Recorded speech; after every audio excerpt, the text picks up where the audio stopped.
Hey y'all, welcome and welcome back to my channel. It's me, Kia Simone, and we are here to talk about Martell wanting to be a Chippendale, Tisha cousin KiKi need to go to hell, and Ms Wanda done gone live and probably somewhere in Facebook jail. But let's just get into it. There's a whole lot going on in the world. Male fans, I know y'all are in full windmill position. I know. I understand. Just back up a little bit, because I know this episode was a little rough for y'all. Okay, but let's just get right on into it. Before we do, I want to take the opportunity to say thank you so much. I officially have over 7,000 subscribers. I can't thank y'all enough for the support and the love that y'all show me. You know, I know if it were not for y'all, I'd be down here in this room talking to my damn self, okay? With all this on my mind. And so I thank y'all so very much. Now, if you have not subscribed, it does look like this season is just going to go ahead and be a mess all the way through and through. So you might want to go ahead and reserve your seat. So be sure to like, share, comment, and subscribe. And let's get right on into this review. This episode opens up with Martell playing Magic Mike at some sexy fireman calendar photo shoot that has been suggested to him by his new manager, Melnica, aka Mel. Now, Martell, you just ain't gonna go get no damn license. You just gonna be around here taking off your clothes like you in the middle of P Valley. You just ain't gonna get no license. All right. I'm not getting into this with Martell. If this is what you want to be and this is what you want to do, then you live your best life. Shake a tail feather. So since he's doing a sexy photo shoot, he needs some baby oil. He calls Destiny because apparently her shop is down the street from where he's doing this shoot and asks her to bring some of her Madani baby oil. Code 4 is I don't have nobody to film with, and neither do you. So could you please come down here with some of your Madani baby oil and we'll go ahead and throw a shameless plug in there for you. And we'll both be able to get a check for filming because you know we need this and ain't nobody messing with me and ain't nobody really messing with you. So could you please come down here? We waiting on you. All right, bye. That's what I think that was all about. I really don't think anything has gone on between Destiny and Martell. Like, Destiny gives me the vibe that she looks at him like a brother. Like, even if she knows Martell deep down might have a thing for her, she ain't like, bruh, I really just don't think anything has happened between Destiny and Martell. I also noticed that while they were waiting on Destiny to get there, his manager, Mel, is running down all of the things he has going on, all of his current and upcoming business engagements. You know, you have books and book signings and travel and real estate and deals on the table. You're a big deal. Girl, what are you talking about? I get that Martell wants us to know that he's not stagnant and he's not broke and he's doing things too, but the whole you're a big deal was just a bit much. Martell said he thinks it's such an honor to be able to add the title of author to his children's names because to him it's such a far-fetched thing, but they can say that they're authors. And I said, you're absolutely right. I would like to take a moment for this shameless plug because I know what an honor it is to add author behind your name, being that I am poet and author of a book called The Real Poetic Justice. The link is in the description box. Please take a moment to check it out. Now back to your regularly scheduled programming. So Destiny arrives and she wants to know why the hell is Martell's big in this little tub? What are you doing? And I'm dirty. Get your dirty ass up. Martell needs a friend. I am so sorry. This whole scene is screaming, I got child support to pay. Martell, you got to do better, bruh. Like, you got to do better. This is not it. This is not the move.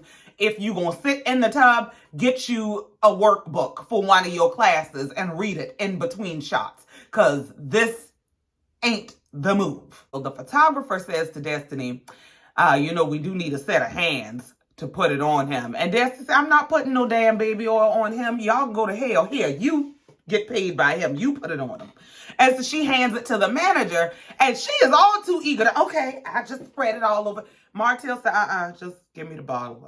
I'll put it on my damn self. I don't even need this kind of smoke. My baby mama home watching. She waiting to jump on Instagram and act a damn fool. So please just Just give me the baby oil. So Destiny and Martell go to talk, and his manager, Mel, lets us know she's going to get some rose petals to cover Martell in. Oh, God. Destiny first asked him, well, I guess you just had to have a male in your life, huh? Couldn't live without a male. And Martell lets us know, no, she's actually the first male. I've known her the longest. We've been friends for many, many years, and I don't lose friends. Okay, shots fired. We know you want smoke because smoke is paying the bills. But right now, Martell, you're going to need to focus on yourself because you is in a 2-little prop tub and some blue drawers with pink and red rose petals and not enough to cover you. Like, you going to need to worry about yourself. So on the heels of I don't lose friends, Destiny brings up the fallout between her and Mel. Destiny tells us exactly what Mel said to her. She says, I didn't hear you say anything bad about me. It's not that I thought you were talking about me negatively or being malicious. It's just who you were talking to, and you were talking to my enemy. And Martell told her, listen, well, long as you know that you are now her enemy too, you're all good, because that's all there is to this. And Martell goes into the confessional to break down that, listen, Destiny really thought Mel was going to be her friend. And I tried to tell Destiny, Mel is the kind of person that she wants yes girls around her. And as soon as she realizes you're not going to be a yes girl and just go for whatever she wants, she don't have any use for you. And that's pretty much what has been demonstrated. And so after Martell reassures Destiny that you are definitely Mel's enemy now, whether you want it to be or not, Miss Melnica shows back up with these 2 boxes of rose petals from Michaels. Who is the creative director? What is the budget? What is the point? Like, Martell, please put some clothes on and take your ass to class. Moving on. Next, we see Mel going to meet with Stormy at Stormy's warehouse. Stormy is apparently a new addition to the show. We saw her kind of in bits and pieces last season.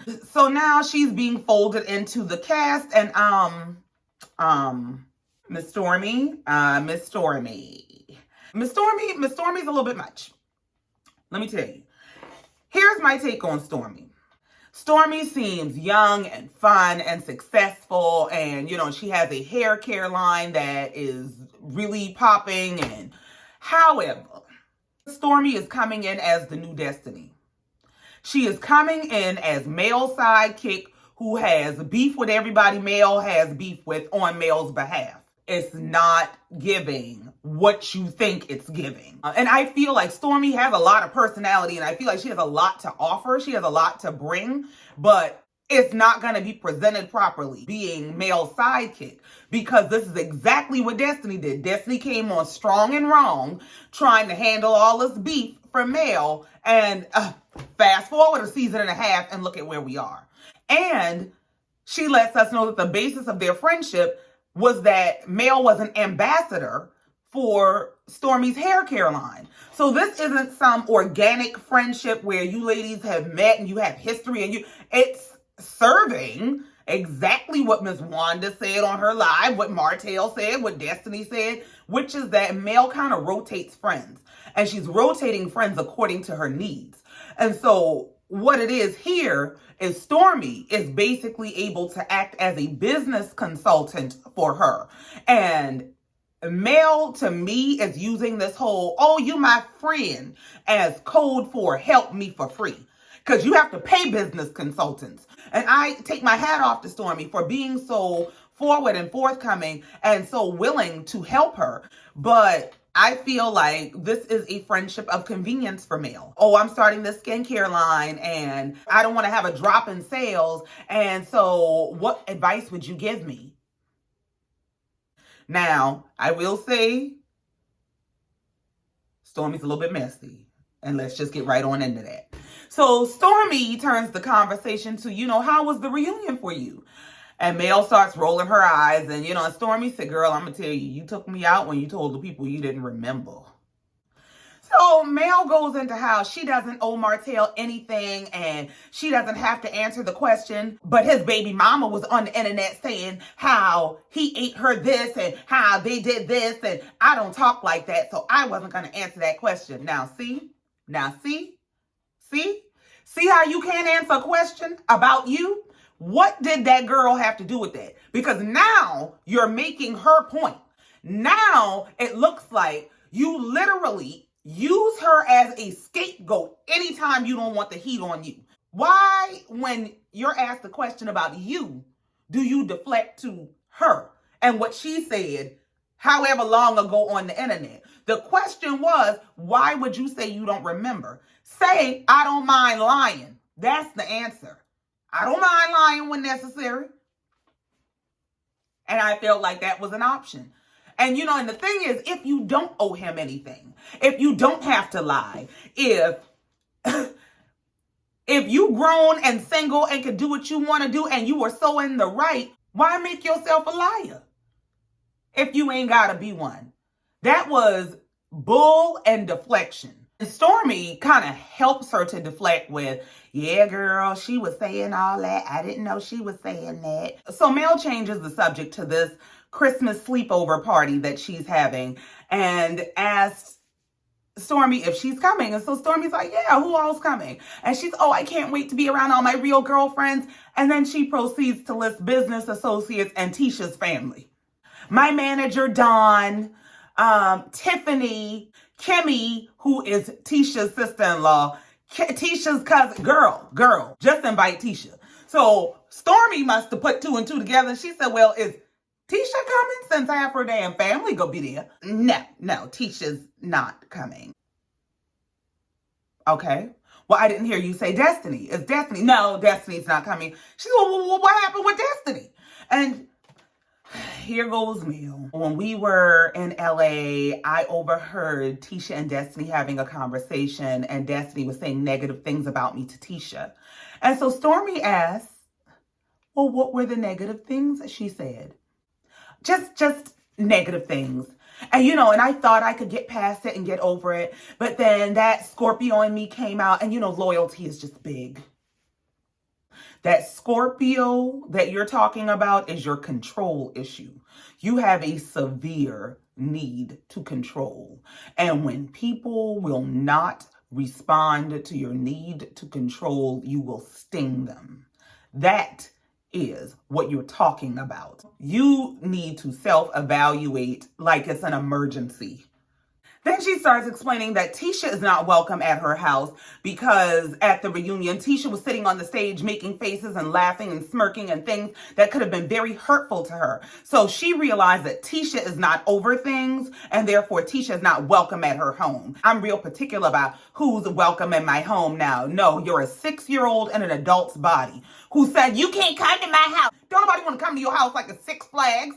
We shift gears and Mel is asking Stormy if she's okay with everybody on the cast. And Stormy said, yeah, except that Tiffany. Basically, she feels like the majority of the public feels about Tiffany. Something ain't right about her. She comes off real weird. And she's talking to Mel about it and was like, Tiffany was like, oh, I hate that. And she was like, but bitch, you do that. And so now here's my thing. And this is why I bring that up. Because recall last season, Mel took up this whole crusade of defending Tiffany from Destiny. Now, I don't know if it's just me, but Stormy gives that she will curse your ass out far faster than Destiny. But for some reason, Mel has no sense of concern or urgency, but it was this whole mission when it was about Destiny last season. The truth is you never liked Destiny. You never wanted to be Destiny's friend. You were using Destiny as a pawn. Period. So we move on to see Tisha and Marcel at their office, and they are discussing development plans for Scott's Manor. So here we are 2.5 years later. There is no progress on the development. They're waiting on plans, still living in a small house, and Marcel is talking trash about, yeah, well, I figured us being in this little house would make us closer like you wanted to be. And so we're closer in proximity. Marcel is such a jerk. Marcel knows, like, you gonna get cursed out. I'm not even following Marcel up. So as they're sitting there talking, Ms Wanda walks in, draped in her lion scarf, like Sarabi coming to see Scar about Simba. So she sits down and, of course, Marcel ain't Marcel if he ain't messing with Ms Wanda. Ms Wanda told Marcel, don't play with her, because I ain't even come here to play with you, okay? I came here about business. I got things to handle and I don't have time to play with you. She goes into letting him know how she just got a phone call that her food truck will be ready soon. And she has sent all the necessary documents to Marcel's wife. And Marcel said, well, why is you sending documents to my wife? What she got to do with that? And Tisha said, oh, because we're investing in her food truck. We're paying for it. Excuse me. Come here. Come here. Remember last week I told y'all Tisha ass ain't dumb? Tisha ain't dumb. Y'all think Tisha and Wanda ain't over there moving money around and stuff. Oh, that's going to Africa? Oh, he going to Africa without you? Come here, baby. Come here. Going down to the city. And first, go get this business license here, all right? Then we go and open this account. We gonna move, because he ain't gonna play with, baby, I'm an old fool. He ain't gonna play with me. You stay right there and think Tisha is dumb. Tisha ain't dumb. Tisha is meek. There's a difference. Marcel looked just as dumbfounded. Marcel said, well, what are you talking about? She said, we didn't even talk about that. She said, yes, we did. Yeah, we did. She said, I brought it up to you and you said to me that before we invest, we need to make sure that she's serious about everything. You need to see plans and paperwork and, so I relayed that information to my mother. Marcel said, but that was my slick way of saying no. Tisha sat in that confessional and played just as dumb. I just took what he said and I gave it to my mom and, so she did what he said. And so here we are and I always get what I want. Now we got a food truck coming for my mama.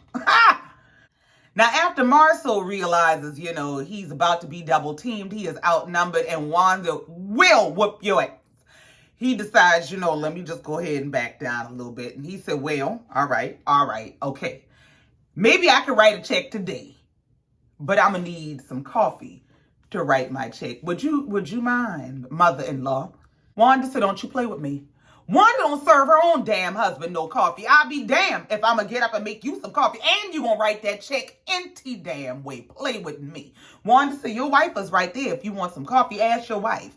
But don't play with me. Why you messing with me and about to piss me off? Let me pick a bone with you. So first, Ms. Wanda brings up Maurice. And why would you post that picture? Because as we know from Ms. Wanda's live, she is 100% in Maurice's corner. Maurice can do no wrong. And y'all better back up off Maurice. Ms. Wanda says, see, the reason I got a problem with it is because when you go starting stuff and throwing Maurice under the bus and it backfire on you and they start talking about my daughter, then I got to jump in it. And the interrogation begins. Ms. Wanda said, I done watched enough Matlock, Divorce Court, and Judge Mathis to know just how to handle this. Ms. Wanda said, birds of a feather flock together. And the witness became hostile. Marcel said, I ain't never flocked with him.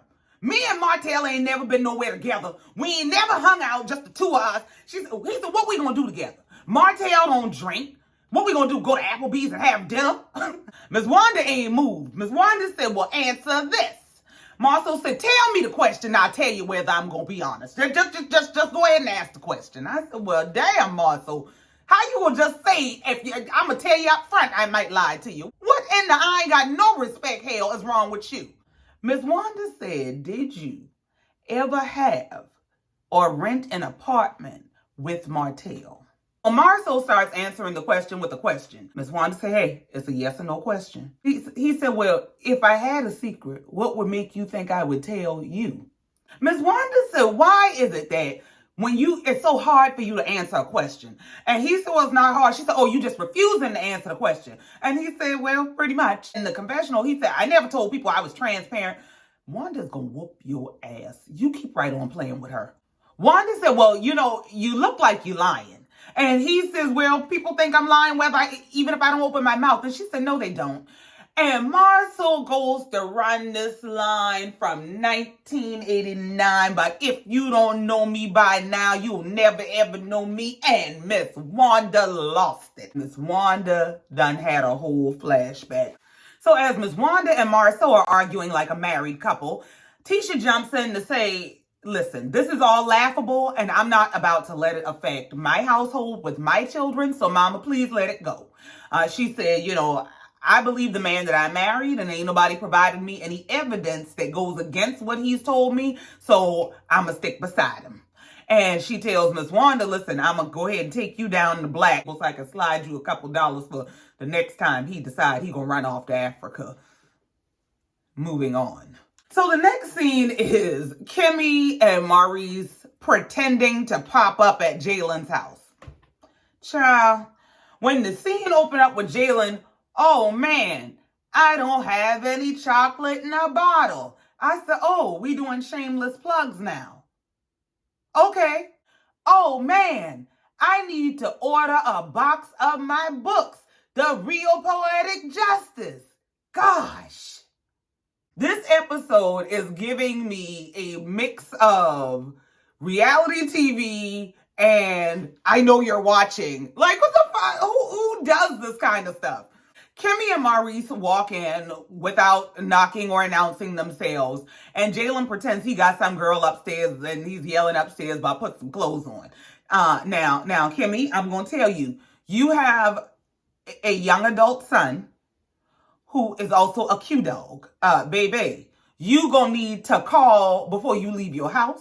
You gonna need to call when you turn it into the neighborhood. You gonna need to call when you pull up outside the door. And you gonna need to knock a long time. Don't even set yourself up for the pain of an unannounced visit, all right? Because you're gonna get an eyeful. So they go in and they're using this opportunity to have this family discussion about the melee on social media. And Jalen is giving his take on it and how he has seen, everything that was being said. And at first he thought it was kind of just a joke. Okay, all right, Marcel's being funny. He said, but then I started reading the comments and I'm like, wait a minute. People kind of got a point in what's going on here. He asked, are they okay? And, Kimmy is assuring him that they're fine. And then, Jalen is like, I started to wonder, have you cheated on my mom?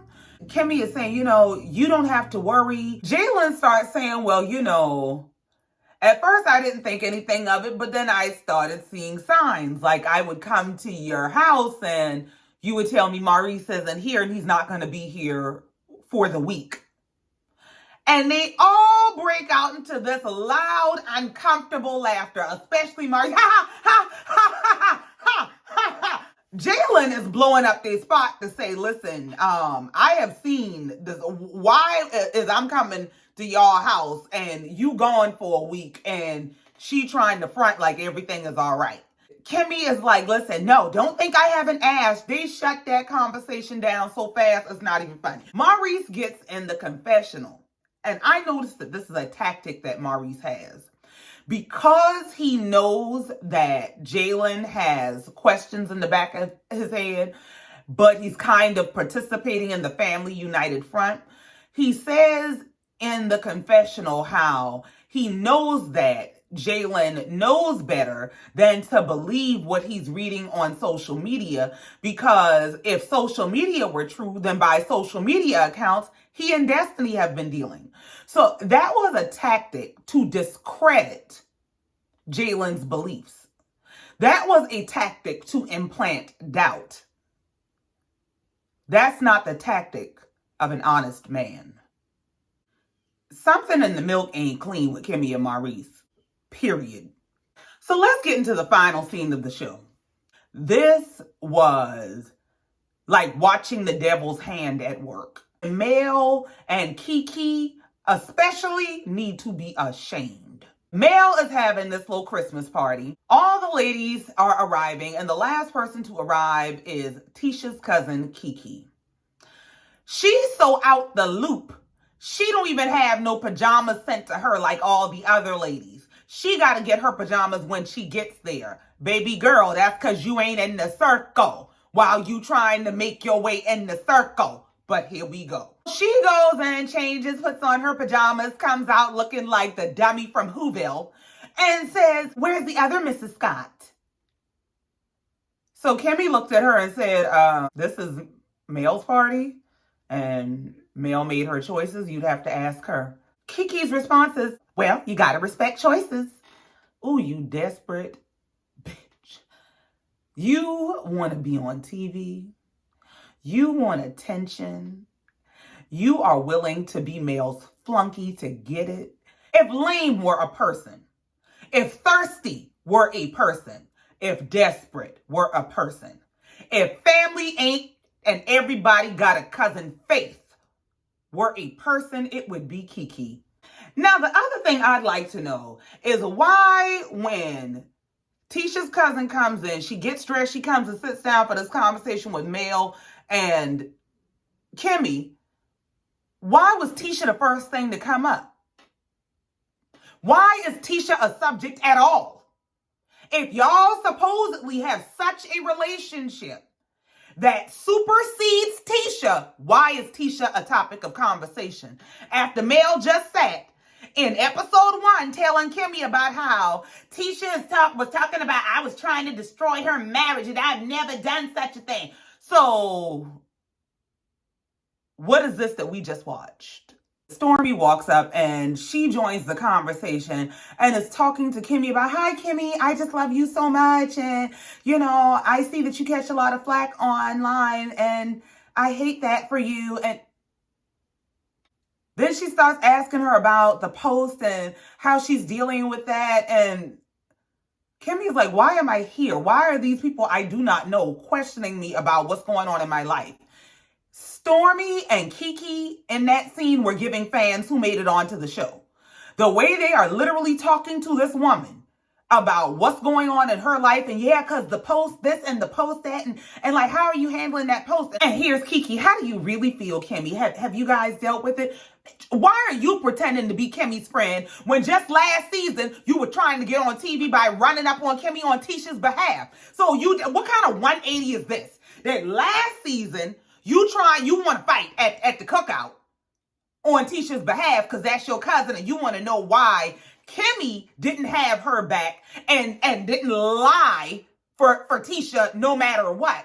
But here you are with the person who has declared herself Tisha's enemy and wanting to first get in Kimmy's business and then talk Tisha's business.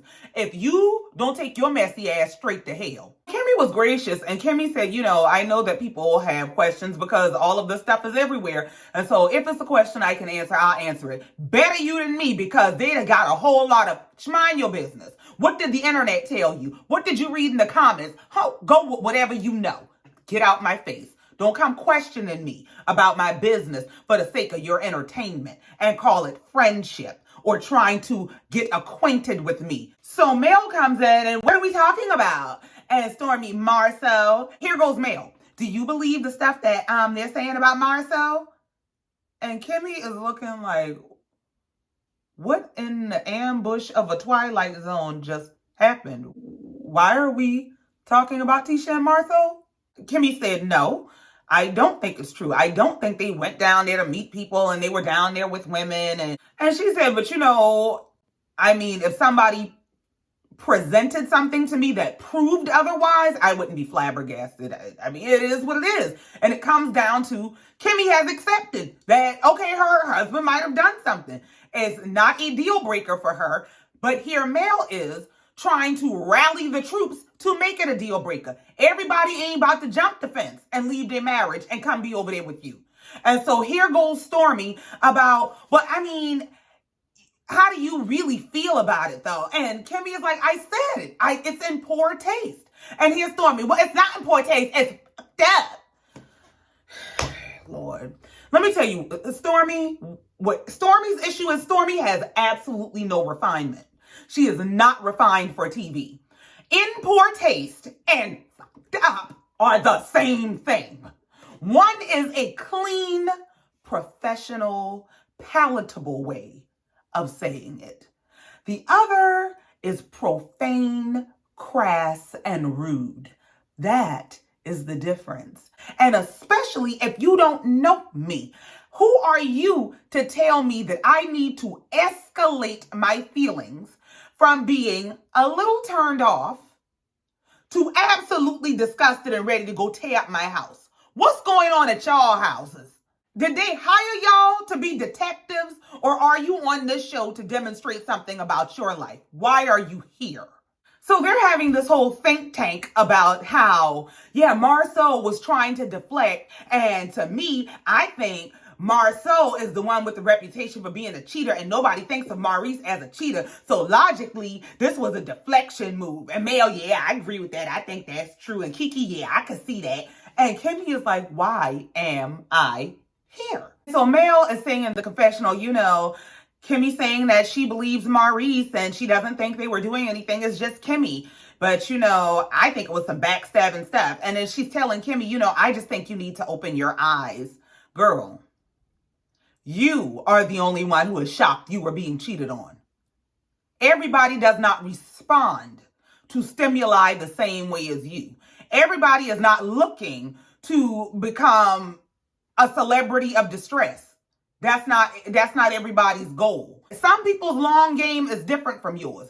If you came in with the intention of separating your marriage and getting rid of your husband because you were sick of him, that's your business. And there's absolutely nothing wrong with that. But this campaign to get everybody's marriages to where yours are, you're going to have to go straight to hell. Then Mel goes into, I'm just saying you should keep your eyes open because sometimes when people hee hee ha ha, it's really to cover up, what the truth is.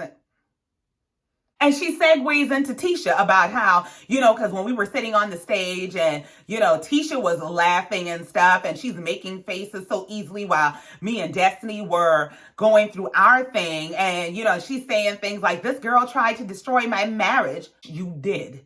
And you are actively doing it right now. You have literally rallied the troops.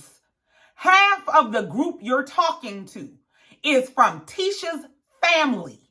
And you want us to buy this book you're selling that you're not trying to destroy her marriage. You are miserable and you are pissed. Mel is so mad that she is the only one whose marriage has imploded. She does not know what to do with herself. This was not the intentional end game. It wasn't supposed to end like this. This is a woman who came on selling that she had the blueprint to marriage and she was going to teach you how to have the perfect marriage because she had it and she can teach you how to get it.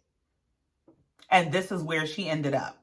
She is embarrassed. She is hurt. She is miserable. Misery loves company. This is quite literally a pity party, and she is inviting people to be miserable with her.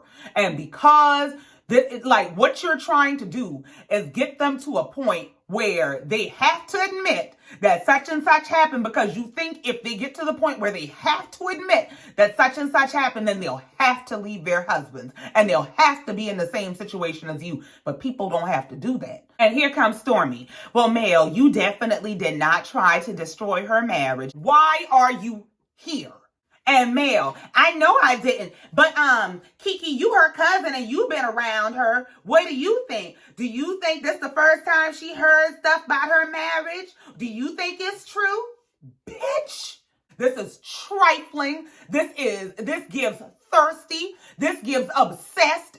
So KiKi goes, well, no, this is not the first rumor she's heard. She's definitely had to look at her marriage. She and I have had frank, open, honest conversations. And Tisha is just choosing to believe that her husband is faithful to her because nobody has presented her anything otherwise. But, she's definitely heard it. These are not the first rumors. And Mel, okay, that's what I thought. Okay. And in the words of Kimmy, everybody wanted to talk about Letitia. And I'm saying if we weren't going to invite her, why are we talking about her? We'll wait. So then we move on from this conversation to Tiffany pops up in the kitchen wanting to talk to Kimmy aside because she felt like Kimmy was a bit abrasive with her at the reunion. So Kimmy's like, all right, child, we'll talk. So they go over there to talk. And she's like, yeah, I just felt like you're a little rough. Kimmy's like, me? I was rough. Yeah, because, you said that I got fired from the Chamber of Commerce, and I didn't get fired. It was a situation where, I went to leave my job, and like many people have experienced, my boss was like, well, you could just go. But I did not get fired. I left with benefits. Girl, don't nobody give a damn but the unemployment office. Please get out of our face with this. So Kimmy let her know, it really doesn't matter to me. I really do not care. I'm not judging you if you have or have not been fired. The point of me bringing it up was to demonstrate that while you are standing on this platform of transparency, you are not actually living what you preach. You are not being transparent. And then here comes Stormy. interjecting herself in this conversation like a fan. Now, you don't know Kimmy. You already said you don't like Tiffany. Why are you here? So she starts asking, well, what are y'all talking about? And then Mel joins the conversation and she has to explain to Mel again. And so Stormy asked Tiffany, well, do you work for the Chamber of Commerce? And she said, no, and I haven't in over 5 years. I have my own business now. Stormy says, well, here's my perspective from the outside looking in. She came on the show as Tiffany, who worked at the Chamber of Commerce. So even if it was 5 years ago, it still seems fresh. And Tiffany says to Stormy, well, listen, it's extremely old. I haven't worked there in years. And for people to keep referring to me working for the Chamber of Commerce would be like referring to something you did when you were like 12. Now, for some reason, this set Stormy off. It took Kimmy a second and it registered that Tiffany was getting smart. I would have to know what in the hell Tiffany is referencing. What happened when somebody was 12? Stormy got upset and she was like, oh, you get smart. See, you done got smart as hell and ain't nobody came at you like that. Like, did Stormy do something when she was 12? Did something happen when she was 12? Like, what is the whole 12 thing other than the police? What is 12? Stormy got up and walked off and said, that's just crazy. And that was the end of this episode. It was just a lot. It was all over the place. And a lot of this really, really pissed me off. This last scene with Mel, KiKi, Stormy, and Kimmy, and sitting around having this whole conversation about Tisha at a party you refuse to invite Tisha to is sick. Now, we do see going into next week that while Tisha done shut her mama down about them apartment questions, Tisha's tactic is to question Marcel in private, because we see that she is going to ask him where did her mama get that from, because she low-key might believe it. But we will be getting into that next week. I want to thank you so much for coming down here, listening to me, and letting me get this all off my chest, because these people worked my nerves this week. As always, please be sure to like, share, comment, and subscribe, because we over 7,000 now. And I will see you next time. I love you. I mean it. Bye.